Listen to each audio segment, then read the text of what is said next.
Profetas e Reis, capítulo 48. Não por força, nem por violência. Imediatamente após a visão que Zacarias teve de Josué e o anjo, o profeta recebeu uma mensagem referente à obra de Zorobabel. E tornou o anjo que falava comigo, declara Isaías, e me despertou como a um homem que é despertado do seu sono. E me disse, que vês? E eu lhe disse, olho, e eis um castiçal todo de ouro, e um vaso de azeite no cimo, com as suas 7 lâmpadas, e cada lâmpada, posta no cimo, tinha 7 canudos. E por cima dele 2 oliveiras, uma à direita do vaso de azeite, e outra à sua esquerda. E falei e disse ao anjo que falava comigo, dizendo, Senhor meu, que é isto? Então respondeu o anjo que falava comigo e me disse, não sabes tu o que isto é? E eu disse, não, Senhor meu. E respondeu e me falou, dizendo, esta é a palavra do Senhor a Zorobabel, dizendo, não por força, nem por violência, mas pelo meu espírito, diz o Senhor dos exércitos. Falei mais e disse-lhe, que são as 2 oliveiras à direita do castiçal e à sua esquerda? E falando-lhe outra vez, disse, que são aqueles 2 raminhos de oliveira que estão junto aos 2 tubos de ouro e que vertem de si ouro?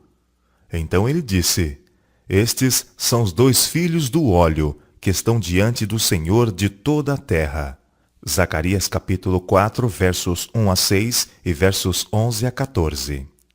Nesta visão, as 2 oliveiras que estão diante de Deus são representadas como vertendo de si o dourado óleo através de tubos para o receptáculo do castiçal. Daqui se alimentam as lâmpadas do santuário, para que possam produzir luz clara e contínua. Assim, dos ungidos que estão na presença de Deus, a plenitude da luz divina do amor e poder é repartida a seu povo, para que esse possa com outros repartir luz, gozo e refrigério. Os que assim são enriquecidos devem enriquecer a outros com os tesouros do amor de Deus. Na reconstrução da casa do Senhor, Zorobabel tinha trabalhado em face de múltiplas dificuldades. Desde o início, os adversários tinham debilitado as mãos do povo de Judá e inquietavam-os no edificar, e os impediram à força de braço e com violência. Esdras capítulo 4, versos 4 e 23. Mas o Senhor se interpusera em favor dos construtores, e agora falou por intermédio do seu profeta a Zorobabel, dizendo, quem és tu, ó monte grande? Diante de Zorobabel serás uma campina, porque ele trará a primeira pedra com aclamações, graça a ela. Zacarias capítulo 4, verso 7. Através da história do povo de Deus, grandes montanhas de dificuldades, aparentemente invencíveis, têm se avultado diante dos que estiveram procurando executar os propósitos do céu.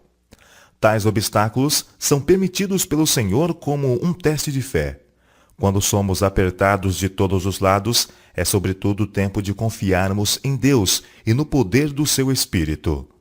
O exercício de uma fé viva significa aumento de força espiritual e desenvolvimento de firme confiança. É assim que a alma se torna um poder conquistador. Ante os reclamos da fé, os obstáculos postos por Satanás no caminho do cristão desaparecerão, pois os poderes do céu virão em seu auxílio. Nada vos será impossível. São Mateus capítulo 17, verso 20.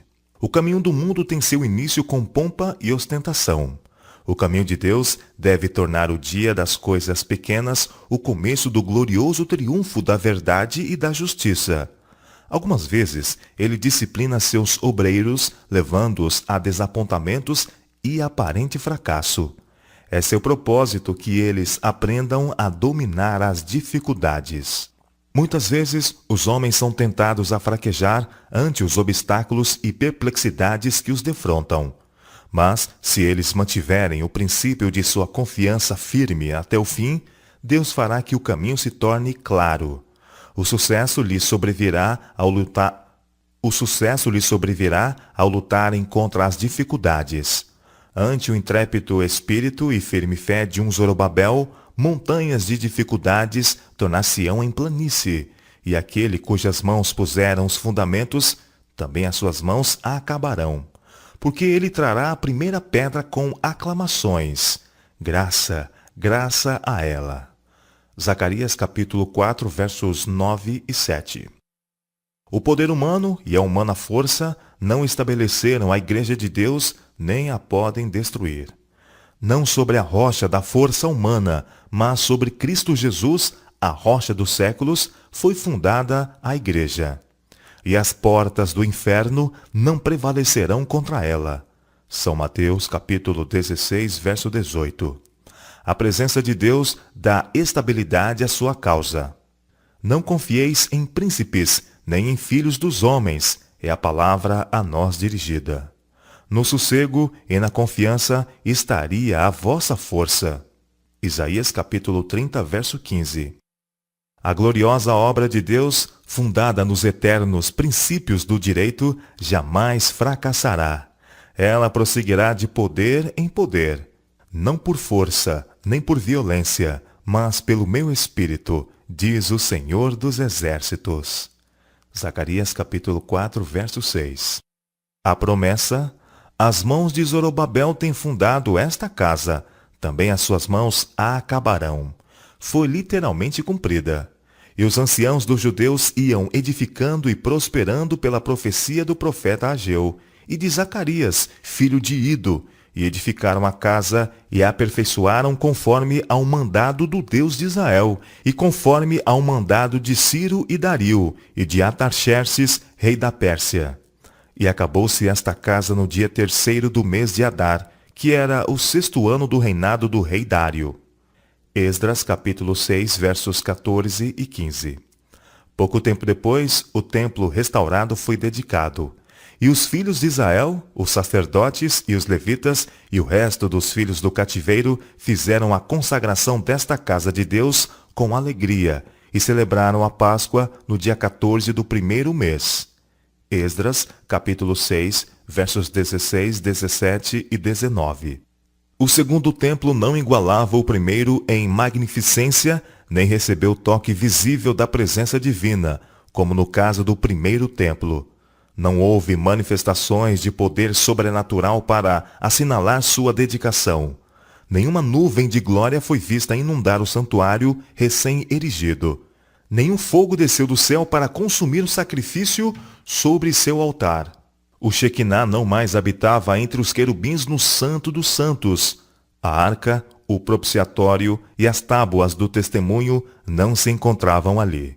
Nenhum sinal do céu tornou conhecida ao sacerdote inquiridor a vontade de Jeová. E contudo, este era o edifício a cujo respeito o Senhor tinha declarado pelo profeta Ageu. A glória desta última casa será maior que a da primeira. Farei tremer todas as nações, e virá o desejado de todas as nações, e encherei esta casa de glória, diz o Senhor dos Exércitos. Ageu capítulo 2, versos 9 e 7. Durante séculos, homens eminentes têm procurado mostrar em que particular a promessa de Deus, dada a Ageu, tem sido cumprida. No entanto, no advento de Jesus de Nazaré, o desejado de todas as nações, que por sua presença pessoal santificou o precinto do templo, muitos têm firmemente recusado ver qualquer significado especial. O orgulho e incredulidade têm cegado suas mentes para o verdadeiro significado das palavras do profeta. O segundo templo foi honrado, não com a nuvem da glória de Jeová, mas com a presença daquele em quem habita corporalmente toda a plenitude da divindade. O próprio Deus, que se manifestou em carne. Colossenses capítulo 2, versos 9 e 1 Timóteo capítulo 3, verso 16. Na honra da presença pessoal de Cristo durante o seu ministério terrestre, e nisto unicamente, o segundo templo excedeu o primeiro em glória. O desejado de todas as nações viera de fato a seu templo quando o homem de Nazaré ensinou e curou no sagrado recinto.